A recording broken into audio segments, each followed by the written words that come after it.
dear. Anyway, I guess we should make a start. Ray is going to be speaking to us today. He's talking about 1966 and all that. Have I got it right? I have. Yeah. That's a title to. Anyway, morning, friends. This is a title to really hang my ramblings of my younger age upon. I was born in 1950. When I was born, there was already an older brother, 3 older sisters, and later to come 2 younger brothers. So as you can imagine, home was rather crowded and there was always things happening. As a young man, I really couldn't bring any of my male young friends back to my house. Basically because it was slightly embarrassing to have my elder sisters running around, sometimes scantily dressed. And as a boy to other boys, this was highly embarrassing, so it didn't happen. But, as one grew up, it was a loving family, so, and there was always food and company around type of thing, even if I had to do such horrible things as work on the family allotment and go for the dreaded Sunday afternoon walk, where I'd much rather have stayed at home with my books, because I was an inveterate bookworm by then. Having been taught to read at 4, I always had books, and I'd always had books around, and rather like Christopher, books have been my companions, my love of that type of thing for all my life. One of the things which I found later in life was that at school, I was the class clown. I was the person who didn't do an enormous amount of work. It was very jolly, very jokey. And the reason for this, I found out later, was dyslexia, which I had. And you might think, but you read a lot. I give it dyslexic. Dyslexic takes a lot of forms. Mine was in English language and spelling. I was hopeless at it. So essays and pieces of work were always thrown back at me with grim determination. And I remember one statement from one teacher saying, "This might be very good, Bray, if I could read it." It was a thing for me, which was quite, so I left school at 15, basically, and went into a couple of factories to work. One was a strange factory which made fake antique furniture. Antique furniture, which was made in the 1960s, was very good. And I learned the trade of doing belt sanding and all this lot. But in the end, the furniture itself, before going out of the factory, was hit with a chain and other things to age it a bit. And so it was sold as a kind of fake furniture, which was put into a lot of houses, and the houses could actually then say, this came from grandmother or something like that, or whatever they wanted, really, which I always found slightly amusing.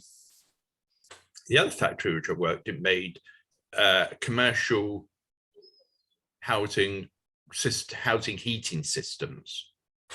And they found out there that I had 2 brain cells to rub together. So instead of working manufacturing these, I was sent out with the troubleshooter to go to houses to find out what was wrong with their system. One system which I will relate then, which was quite surprising, because we went to this house, nice little semi-detached in Eastbourne, and the woman said the heating is cutting out and doing things like that. So the bloke said, well, look at your system. And he looked at the system and it's all working normally. And he said, well, electronics in it aren't doing too well. So where's your fuse box? And she pointed over to a fuse box. And he opened the fuse box. And I could see his face just drop to pure white faced with horror. And he said, right, come over here, look at this, and then we're leaving. And I said, okay, we only just got here, but okay. In the fuse box, instead of, the old fuses which had a wire on them, which you were that type of thing, instead of these fuses, in each plug was a nail. And my colleague said, why is this in there, madam? She said, well, my husband kept putting them in there because the fuses kept blowing. You think, that, people born idiots, or whether. And so the fire brigade was called, the electrical board was called, kind of everybody, and Aunt Sally was called, I think, before we left, very quickly. That is the sort of thing I remember of the time. But then I got really a bit fed up because life was pedestrian. Life wasn't going anywhere, because Eastbourne was a nice town at that time. It had the nickname of Costa Geriatrica. Lots and lots of old people, not a lot to do for people of my age. And if you were young, when I was young, go to the seaside, go to the South Downs and run around type of thing. But no, this was different. So at 17, with my parents' rather unhappy permission, I wandered off to London to become a hippie. And if you can look at this rather elderly body now and imagine someone with hair down to the middle of their back, bigger patchy band, their big beard, lots of beads, and all that lot. And there I was, wandered off with a few mates to, as that phrase goes, seek my fortune in London. But it was good. It was 1967. And like many teenagers, I thought I was like early males, I thought I was fireproof, basically, So we went off and wandered around and went to many places, slept in all different types of places, kind of without paying type of thing, really. We were the that type of generation, but it was interesting times. I remember sitting with a number of others at the Hare Krishna temple, eating lentils and chatting to people, and and things like that. Lentils are okay for a few meals, but don't kind of overindulge in them, because you get rather rather bunged. I had to, as a young man, I had to inquire about this, and and it was quite interesting. It was eat more vegetables, green vegetables, and things like this. Yeah, righto then, and we did that. We would cook on impoverished places, the cooking, and we got lots of the stuff that we ate from dumpsters, because people used to throw supermarkets threw away lots of food. This is the start of supermarkets, the start of a new way of providing food for the masses type of thing. So a lot of it was thrown away. It's amazing what you could pick up, lots of vegetables, lots of bread, lots of fruit. It was, my diet improved considerably, but around those times, if you think about those times, a couple of things happened which were, to me and to my friends, were amazing. It was in that year, the Beatles produced their LP Sergeant Pepper, which was a seminal album of its time. Another one which was, to me, was an amazing album. That was a group called Pink Floyd, who produced an album called The Piper at the Gates of Dawn, which was kind of electronic and, organs, and, kind of, excuse me, my battery is just running low, so I have to plug myself in. Be with you in 2 seconds.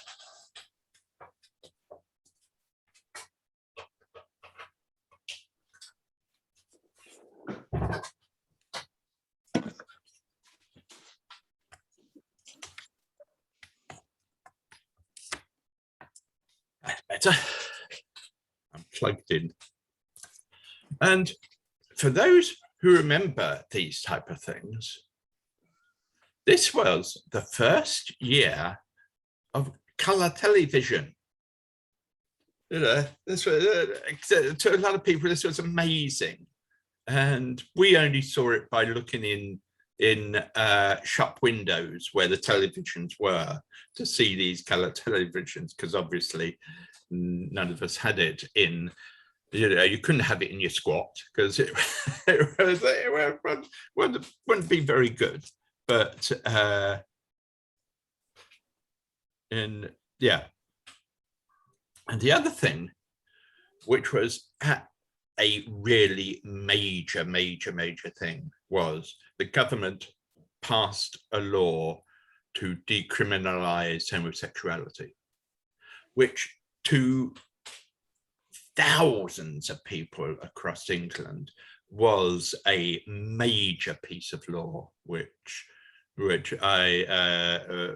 all nearly take for granted nowadays. But that it's such a major piece of law, which was quite remarkable. I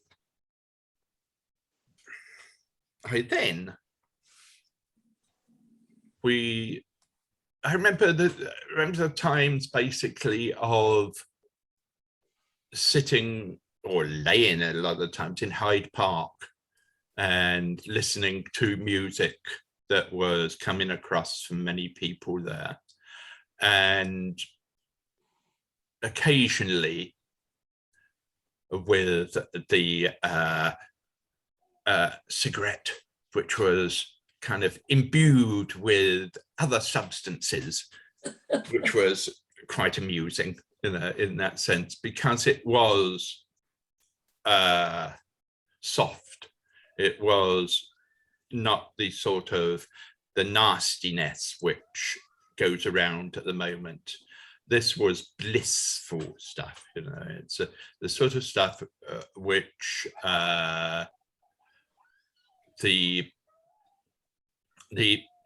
get from the West Indians who lived there. This was ganja at kind of nice stuff type of thing, and it was something that everybody did, you know. So I wouldn't say that I was hooked on such heavy stuff, you know, because it didn't affect me in that way. Just there is, but some people used to say, you know, when I said hippie terms, oh, I'd love to see photographs of that, and I said, well, so would I. But basically, photographs in those times, as you know, the camera, you had film, you had to put in your camera, which cost you money. But you had to have a camera to start with, and and developing would cost you money as well. And we didn't have that type of money. Money was used for food and for the occasional other necessaries, you know. And but there's a lot of what do I call it? Strange things about the time. Well, the 60s were great, yes, but there still were the nasty people around. There still were the people who would take advantage of you, and there's still the people who would hype stuff like Carnaby Street. You had to be wealthy to buy stuff on Carnaby Street, because it was, you know, you go to Lord John's, you know, and you know it was very wealthy, very expensive stuff there. So we used to pick all their stuff up, you know, at secondhand places, you know, secondhand shops that were still around in the East End. A lot of them sold, you know, very interesting stuff. You know, I remember having a very long coat, which I think I got for a couple of pounds and lasted me for years and was very warm. That was very good for the winter, because winters were very cold, as they always are. So you had to have lots of coats, and you had to know where to go to actually get out of the cold. You know, cups of teas could last you for a very long time if there was a crowd of you. And libraries were very good as well, because you could actually read the newspapers and whisper to each other and be shushed quite often by large amounts of people, you know. And I remember someone once got a reading ticket for the British Library. Yes. And so, and so it got passed around occasionally. So we talk at the British Library occasionally and slip in and, you know, kind of look at the books and look at the people and, you know, chat to people there, because there was areas which you could have chats in. So I chatted to some amazing people doing their research on different things. But then as a year or maybe a year and a half went by with me not doing particularly much, but having quite a relaxed time. And then coming across a thing called an adventure playground. These were the new ones that were started up with the cargo nets and the tires to swing on and all these type of things, you know, which nowadays are a pale imitation of their originals, I fear, you know, because this is in these days of sues and suing people into some of things, everything has to be safety conscious. In these days, young lads and sometimes young ladies, you know, would run about and swing on things, and the slides which went up there and whizzed down type of thing in a whistler. And so I was involved in helping to make those, which was quite amazing, you know, because it gave me a new thing to do, a new kind of working with usually quite deprived children who would come to these places and do that, and chatting to them and finding out that I had a skill in doing that. You know, I could do that happily, you know, which went on to the fact of working in youth clubs in the East End, working with problem children. And I suppose I grew a little more conscience-based because I, from different people who got around, I got a real job which paid money. This was to Covent Garden, at the fruit and veg place. And I would do that at night times, and when the lorries were coming in and they needed to be unloaded and all this lot, and so we used to unload those type of thing, In the mornings or in the very late evenings when you had a break, one used to go to a pub called The Garden, which was part of Covent Garden. And it was open odd hours for the porters and anyone else. And also, and as you would probably gather, one of the big places there at Covent Garden is the Opera House, which used to let out about 11:30.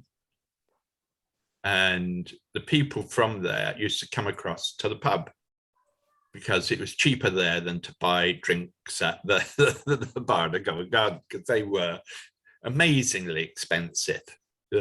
So I would be there with a couple of other porters and that type of thing, And one night in there, having a beer, quite happy, I turned round and barged into someone and spilt their drink. And this person looked up at me and I looked at her, and it was, "Oh, sorry about that," that type of thing. And she said, I said, I have to buy you another one. And she said, "Yes, you will," sternly. And I said, "Okay, what you got?" And I brought her a drink and chatted, and quite like her. And she liked me a little bit, I think, at first. She thought I was a bit of an idiot, but I was not too bad. I was different from most of her other friends and other people from it. Definitely not strange enough from her workmates, the work people who would come into the office. Her name was Caroline, and she worked for an impresario called Lou Grade, which was quite amazing. She used to meet lots of people lots of actors and actresses and comedians and all this type of thing, and so we wandered around together for a little while, with occasional row and type of things like this, and you should be doing this. Why aren't you? Well, you never meet me at this time, and I was saying, well, it's there's squat change and all this type of thing, and I said, well, one night, chancing my luck, I said, well, I could come and live with you. She said, what? And I said, well, possibly. And she said, I would have to think about it. And a week later, I moved in, which was very nice, very nice. It's a kind of a nice little 1-bedroom flat in Camden, which was very nice. And she said, if any of your mates want to come and see you, you'll have to let me know. And I said, okay. And we became a couple for quite a little while, and which was very nice, because it grounded me for a little bit, and I was able to think about doing think about other things, you know, and not being this kind of rootless, threatless type of person that I had become. So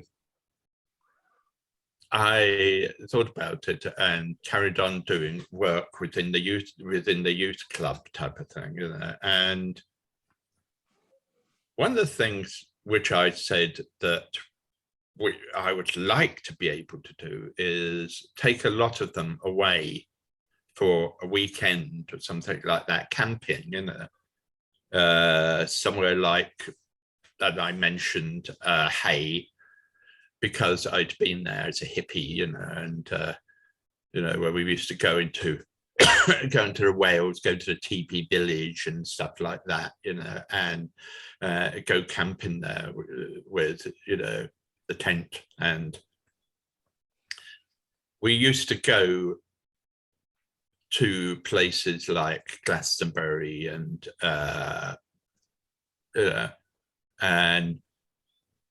would, you know, kind of the woody places around and do things like that. So having planned this and got all the parents to agree that their children could come and live in a tent for a while, you know, I managed to get a number of tents and cooking facilities and type of things like that. And we hired a coach and off we went.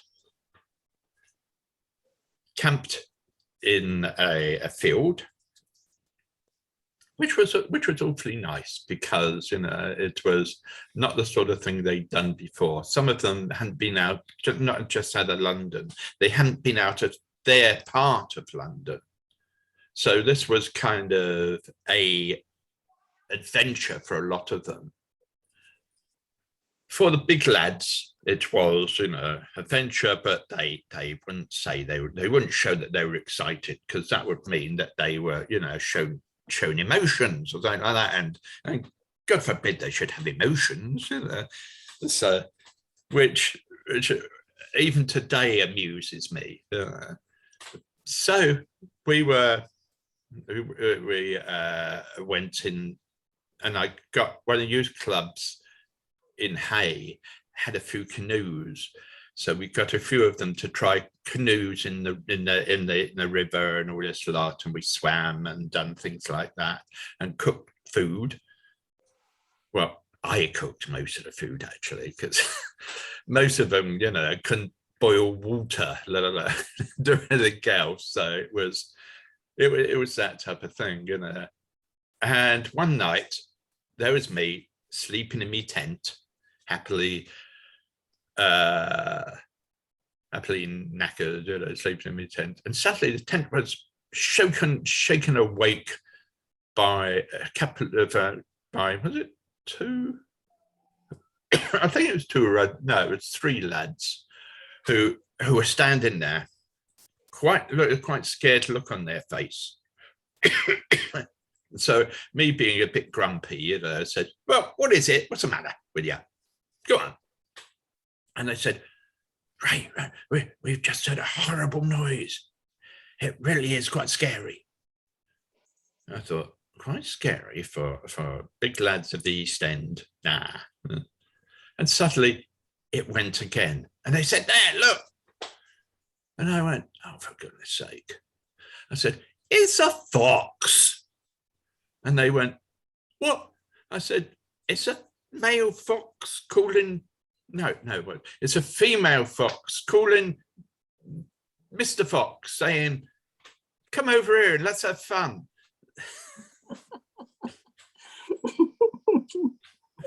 and they went, "Oh."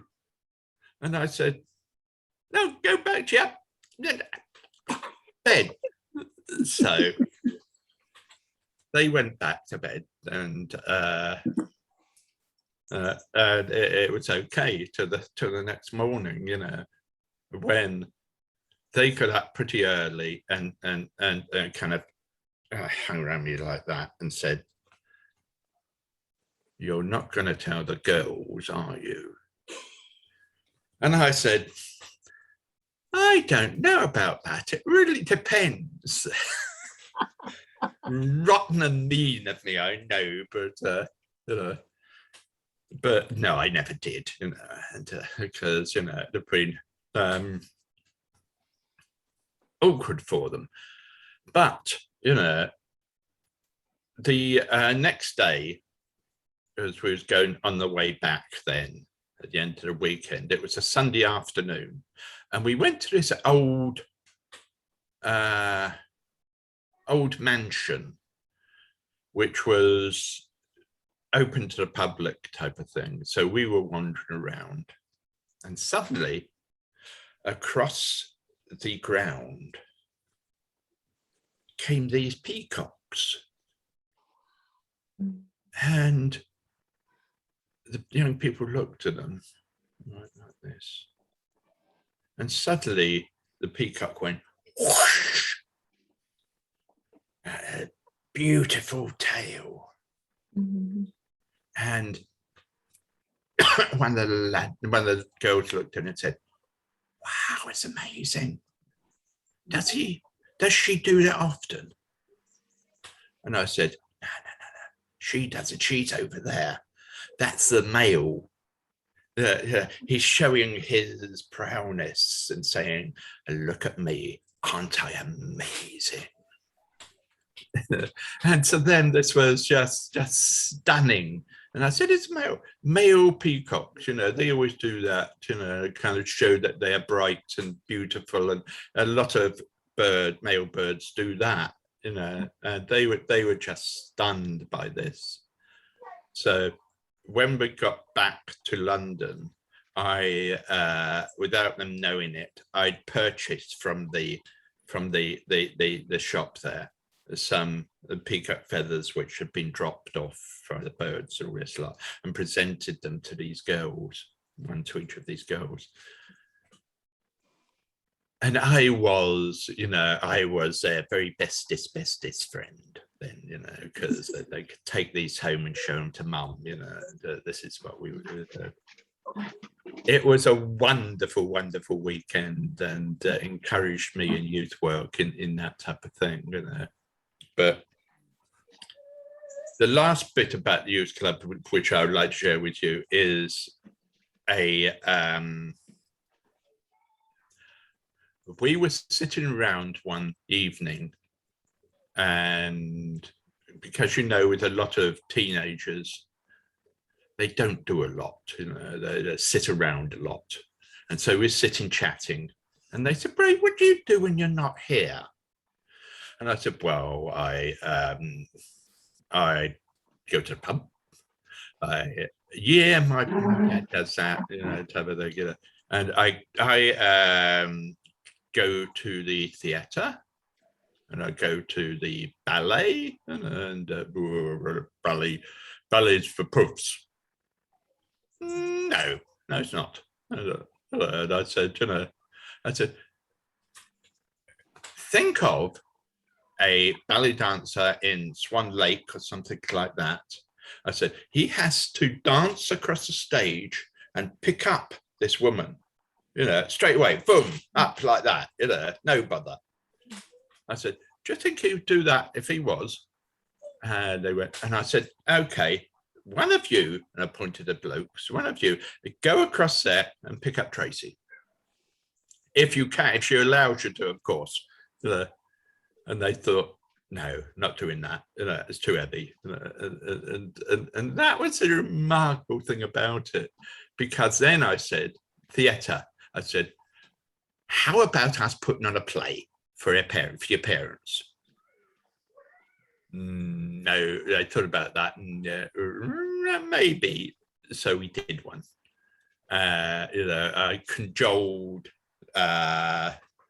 persuaded, moral threats. If you don't do this part, I shall tell your girlfriend you're a wuss.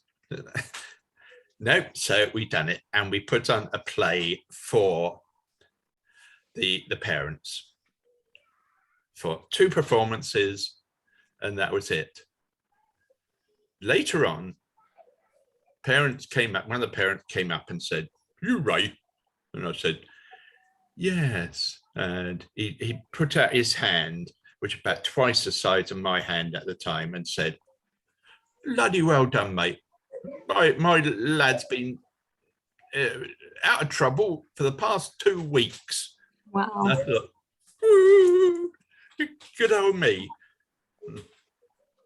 But you know, that was I was enjoying life then. You know, life with Caroline, life at the youth club, the occasional shifts at Covent Garden, and the head chap at the youth club said, "Pretty good at this, aren't you? With a more problem child, you're not too bad. You're very good. I've been watching you." And I thought, okay, what have I done? And he said, no. He says, "There's nothing wrong." He said, "Have you tried to get any professional qualifications within this work? Because you could go higher in it." And I said, "Oh, I don't know about that. You know, you have to have you know, qualifications, you know, before you can get to do the higher qualifications." And he said, "Oh, mate, that's what night school is for." And I said, "Oh, righto." So the youth club paid for me to go to a educational psychologist to find out what was happening at school and why I was doing so badly. And the educational psychologist finished up with a report which showed that I was dyslexic. And the educational psychologist said that as in spelling and writing type of things like that, I was your average 12-year-old. But as a person who could understand words and put words in the right context, I was in the top quintile of the country. And I thought, okay, so I am a bit smart then. I can do things. Which meant that I went to night school, got me a few small qualifications, and then applied to the University of Sussex, where I went and got a degree in psychology. Sadly, and this is the only sad bit of the time, which, as you can probably gather, I'm a bit unhappy about this bit, because my friend and great love of my life departed from this life due to a car accident, which I've always regretted. But I know within my heart that she would have wanted me to carry on with life. As my friends said, you know, that you know, you can't allow this to destroy your life and to not continue. So I got my degree, and this is where that bit of my life comes to a bit of a different way, because I then went on to do work with problem children, first of all in one school, boarding school, where the children were of severe emotional difficulties, and I learnt my trade, really. It's understanding children, understanding the problems that children have, and understanding me. I thought I didn't have a temper. I have. It's quite quick to anger and goes again within a few minutes usually. But the young children used to take great pleasure in winding Ray up. And until the headmaster once saw this and said, come on, yeah, you've got to have a chat with me, you know. And we sat in his office and said, you know, that if you want to continue in this work, you have to understand, you know, that you can't put your whole life into it. You have to have something outside of that, which you can do, which you can, you have to compartmentalize yourself from the work that you're doing and the life you have outside there. And I hadn't understood that before. That was something different for me, that you had to do that. And also, he said, and something which I've always remembered, inside you, if you're going to continue to do this job, and this was when the fingers started coming out, if you're going to do this job, you have to have a little steel inside you that says, you know, this is your world out there, and this is my world in here. And although you use your emotions to understand the child, and a lot of times to understand the parent, you have to be able to sit outside of that and not let it affect you too much. And I've always thought of that. I always thought of that as a good thing. And so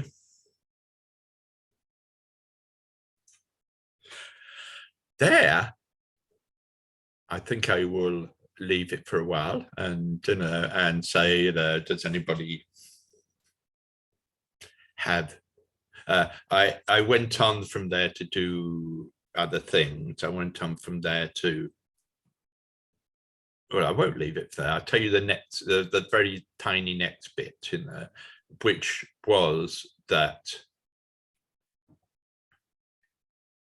I applied for a job where I was senior. It was a senior, it was a unit where these children would come to the unit and be assessed by me, and I had 2 house mothers and 2 house fathers as my team, and we were the intake unit. And it's a big school, and we would decide which classes or which units they are going into. And they had to pass. They couldn't pass me without assessment, which I stayed in for a fair old amount of time. Yeah, it was quite a time. And one of the things I do fondly remember is of a young lad who was extraordinarily disturbed. And one weekend when I was on duty in that time, I said, you'll be by me all weekend. You know, we're going to do things, we're going to have fun, we're going to chat with other children and type of things like this. You're not going to get into any bother. And we did this for the weekend. Sunday night came, it was in the dormitory. I was settling back in bed. So I sat on the side of the bed and I said, we had a good weekend, didn't we? You didn't get into too much bother, you know, that's okay. And he said, yeah. And he looked up at me and he said, I like you. And I said, I like you as well. And he said, yeah, you don't laugh at me. Nearly collapse of Ray Bray onto the floor, kind of things, you know, and you think, ah. So I went back into the staff room afterwards and said, is there any brandy around here? I could do with one. And their friends, I will end that bit. Ask anyone if they have any questions or anything like that, and if not, we won't. You'll need to unmute yourselves, friends. So if you want to speak. Oh, that was so interesting. Thank you very much indeed. You know, gosh, it's very, very, very fulfilling life. Probably why you always seem relaxed and happy, and I wonder if that's why. You I don't know. I think it's the drugs that haven't worn off yet. So. He's Hey, still man. taking them. Yeah. Very, very worthwhile, very thought-provoking. Thank you very much. Thank you. Ray, your description of having hair halfway down your back reminded me of in primary school, Sister Columkill was our head nun. And I was so impressed one day. I don't know how the subject came up, but somebody had said about all these boys going around with long hair and how awful it was. And she said, oh no, she said, I have no problem with long hair as long as it's clean. Yep. So she went up in our estimation thinking, wow, that's a very cool thing to say. The amusing thing was when I would said that type of thing, you know, the men were the ones who stayed in at night to wash their hair. Yes. Yeah, lovely. And look what's happened now. Yeah. Yes, it's as you can see, mine has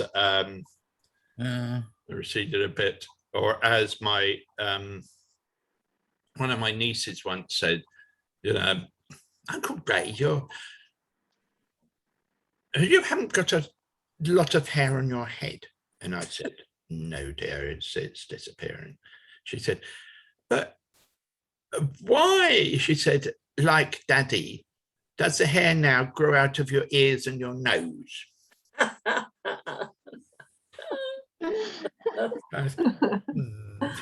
Thank you, dear. But it's a remembrance of times like that, you know, which when life was different, but life was. There's a couple of things which I would say as well, which was the nastier bits of that was one, the rise of the British National Party, and the start of polemics by people like Enoch Powell and people like that, you know, which was the darker side of those times, you know, which had that. But I look upon the more the joyous side for me, because it was a time when I was growing up. It was a time when, you know, I was learning those type of things, and you know, in the squats at night where we all slept together, quite closely together. Because in the winter it was blinging cold, you had no heating in there, so yeah, kind of the body heat of people was that you kind of slept together, and without anybody being, you know, awkward to girls, boys, whatever, you know, that didn't come across because you were all friends together, and it was no, you know, it was just like, you know, sleeping with a lot of young children sleeping together. It's the same vibe, you know, that you had. But I always remember. But there you go. I think the other thing that struck me, Ray, was it's so wonderful when you meet the right person who encourages you and opens doors. Mm. You know, the fact that chap suggesting that you did further training and so on. Yeah. And those are precious opportunities. Yes, he must have recognized something in me, which I thought was me just being me, basically. Yeah. And, well, you know, you're good with the more problem child. And I do enjoy working with problem child.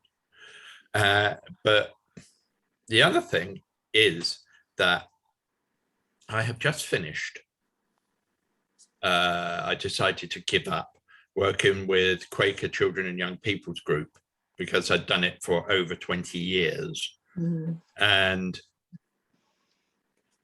occasionally, one of the leaders of the Quaker said, we have a few problem children, you know, could you, because they couldn't find too many people to work with the 5 to 11-year-olds.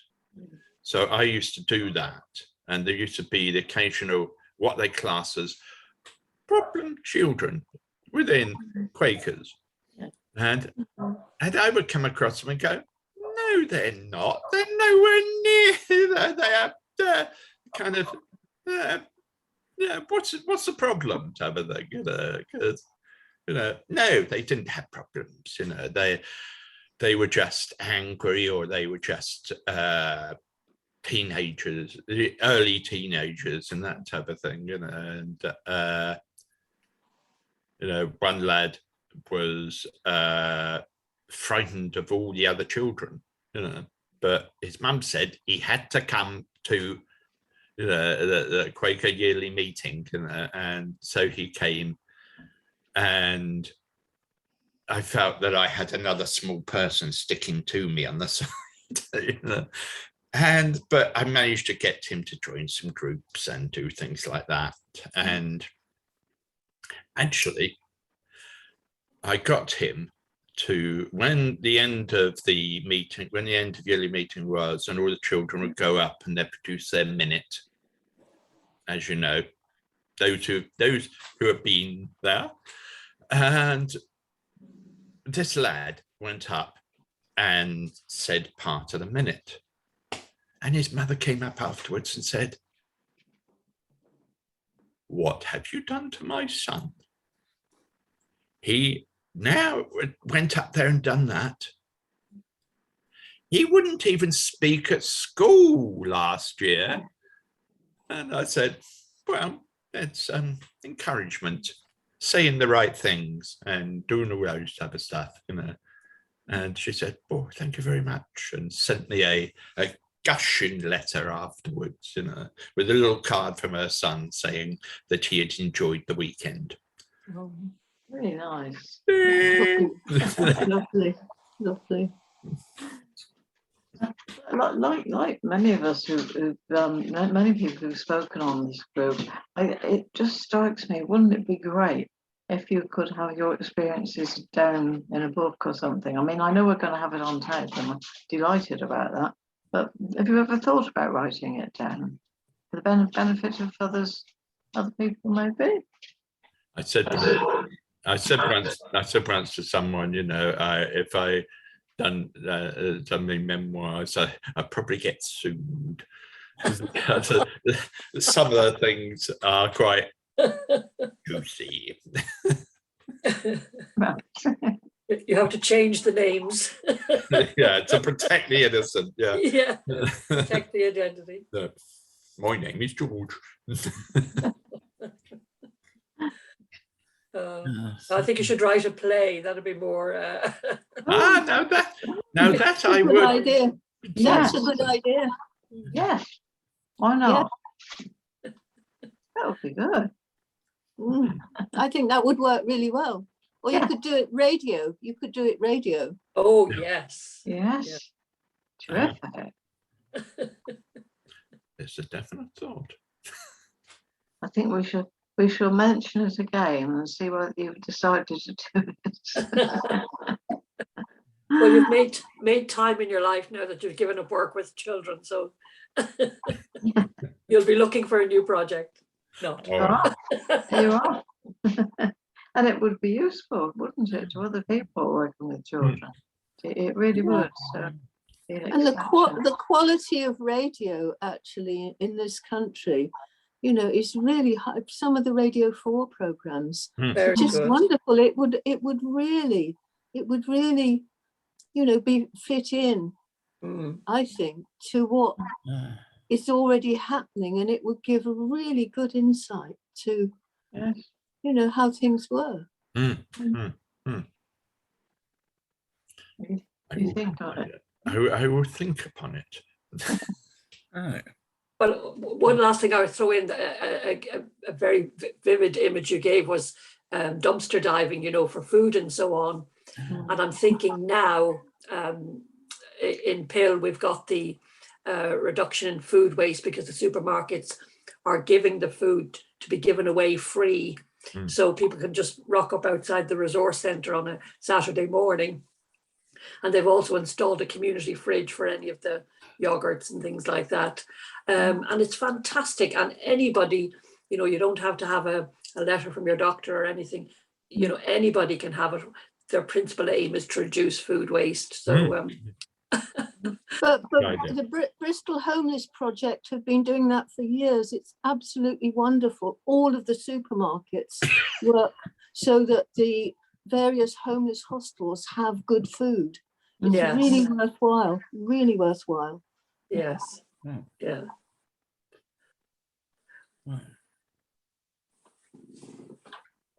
Right. Well, shall I pull the plug? Yes. Yes. Oh, I'd like to say thank you. I really enjoyed it. Yes, thank you, Ray. Thank you. Yeah. Thank you, Ray. Oh, Think on what we our got ideas. next week, Patsy? Oh, we've got Harriet Lupton. Yeah. She's going to be talking about her first job as a GP. Mm, Yeah. lovely, Right. lovely. Okay. Thank you. Thank you. Thank you. Thank you all. Bye, everybody. Bye. Right, thanks, Bye. Chris. Thank you. Bye. Bye, Ray. All right, bye, everybody.